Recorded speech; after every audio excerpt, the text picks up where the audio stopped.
मर्यादा काकर होते जे मर्यादा में रहते का हमी मन अपन मर्यादा खत्म करा था। आजकल देखबे ना गा कई किस्म के नीफ हवे तैसे कटवा था ऐसे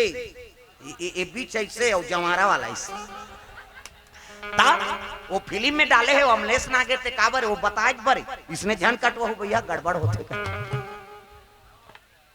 हमन वो विपरीत सोचा था कैसे वो फिल्म बने थे काबर बने आजकल के देख के बने हमरे गांव करके तो गो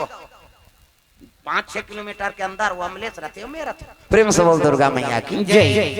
हाँ तो फिल्म बने थे काबर बने हैं वो जो चीज चरित्र चला थे तेला दिखा है देखो ऐसे होते ऐसे नहीं करना है कहीं कैसे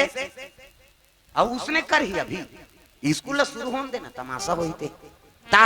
ताहुला जाना है बाहुला जाना है ये के दौर में जाना है ताहुला जाना है बाहुला जाना है ये के दौर में जाना है ताहुला जाना है बाहुला जाना है ये के दौर में जाना है ताहुला जाना है बाहुला जाना है ये के दौर में जाना है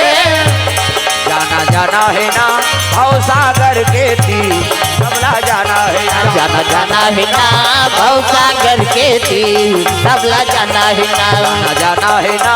भव सागर के तीर सबला जाना है जाना है ना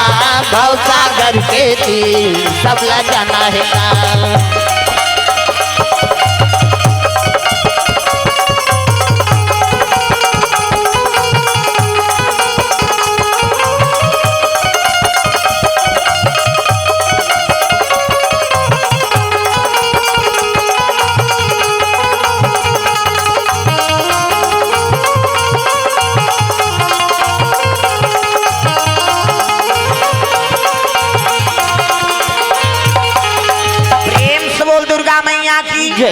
हाँ तो अच्छा चीज का अनुसरण करो